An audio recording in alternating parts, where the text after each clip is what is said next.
সিলেটে হযরত শাহপরান রহমতুল্লাহ আলাইহিস সাল্লামের মাজারে হামলা চালিয়েছে একদল দুর্বৃত্ত। এতে পুলিশসহ অন্তত ৫ জন আহত হয়েছে। সোমবার রাতে ওরস চলাকালে এ হামলার ঘটনা ঘটে। হামলার বিষয়টি নিশ্চিত করে শাহপরান থানার ওসি হারুনুর রশিদ চৌধুরী জানান, ওরস চলাকালে রাত ৩টার দিকে লাঠি সোঁটা নিয়ে একদল দুর্বৃত্ত মাজারে হামলা চালায়। খবর পেয়ে পুলিশ ঘটনাস্থলে গিয়ে পরিস্থিতি নিয়ন্ত্রণে আনে। এ সময় দুর্বৃত্তদের হামলায় পুলিশসহ আহত হন ৫ জন। এ ঘটনায় এখন পর্যন্ত কাউকে আটক করা যায়নি, তবে জড়িতদের আইনের আওতায় আনতে কাজ করছে পুলিশ।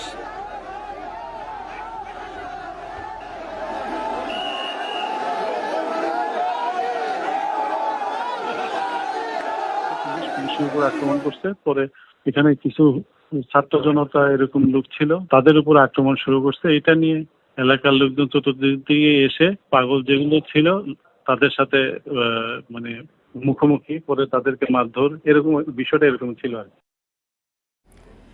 এ নিয়ে আরো জানাতে সিলেট থেকে আমাদের সাথে যোগ দিচ্ছেন সহকর্মী রানা মজুমদার। রানা, এই ঘটনায় কোনো মামলা হয়েছে কিনা, আর কারা এ ধরনের ঘটনাটি ঘটালো, পুলিশ এ ব্যাপারে কিছু বলছে কিনা?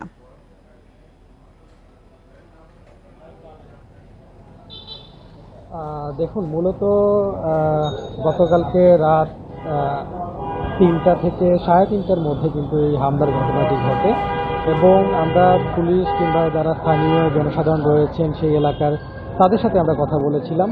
তারা যে বিষয়টি জানিয়েছেন যে মূলত রাত ৩টার দিকে কিছু দুর্বৃত্ত সেখানে কিন্তু এই হামলার ঘটনাটি ঘটান এবং তারা কিন্তু লাঠি সোঁটা নিয়ে সেই মাজার যে এলাকাটি রয়েছে সেই সংলগ্ন এলাকাতে তারা কিন্তু ভাঙচুর চালায় এবং তখন কিন্তু যারা স্থানীয় জনগণ রয়েছেন কিংবা পুলিশ খবর পেয়ে সেখানে এসে পৌঁছায়। এর বাইরেও কিন্তু যারা মাজারে কর্তৃপক্ষ রয়েছেন তারাও কিন্তু এই হামলাকারীদের ঠেকানোর চেষ্টা করেন এবং তখন কিন্তু তারা বেশ কয়েকজন আহত হওয়ার মতো খবর আমরা পেয়েছি, যেটা কিনা স্থানীয়রা আমাদেরকে জানিয়েছেন। এবং পুলিশ বলছে যে আসলে কারা কেন এই হামলার ঘটনাটি ঘটিয়েছে সেটি কিন্তু এখনও তারা জানতে পারেনি, তবে তারা চেষ্টা চালাচ্ছে যে আসলে এর পেছনে কী কারণ থাকতে পারে এবং এই যে ঘটনার পেছনে কারা জড়িত সেটিও কিন্তু তারা চিহ্নিত করার কার্যক্রম চালিয়ে যাচ্ছেন বলে পুলিশ জানিয়েছে।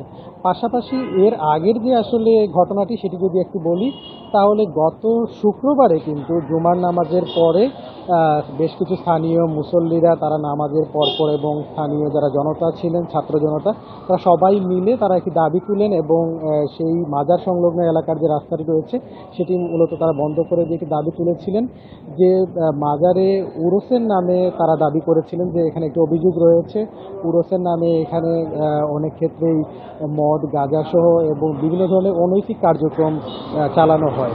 এই ধরনের একটি কিন্তু দাবি সেখানকার জনগণরা করেছিলেন এবং এই দাবির পরিপ্রেক্ষিতে তারা বলেছিলেন যে এই ধরনের নাচ গান কিংবা যে ধরনের অশ্লীল কার্যক্রম রয়েছে সেগুলো যেন বন্ধ করা হয় এবং সেই দাবির পরিপ্রেক্ষিতে আমরা দেখতে পেলাম যে আসলে মাজার কর্তৃপক্ষ কিংবা যারা খাদেম রয়েছেন তারা কিন্তু সবাই মিলে বৈঠক করে তারা একটি কেন্দ্র করে যে নাচ গান কিংবা অন্যান্য যে অনৈতিক ইসলামিক যে কার্যক্রম রয়েছে সেটি বন্ধ ঘোষণা করা হয়। পাশাপাশি গতকালকে কিন্তু এরই আসলে একটি উত্তেজনা ছড়িয়ে পড়েছে বলে আমাদেরকে যারা স্থানীয় রয়েছেন তারা সেটি কিন্তু জানিয়েছেন এবং এর পরিপ্রেক্ষিতেই মূলত গতকালকের এই ঘটনাটি ঘটে। সবকিছু মিলিয়ে সিলেটের মাজারে হামলা নিয়ে এই ছিল আমার কাছে সবশেষ।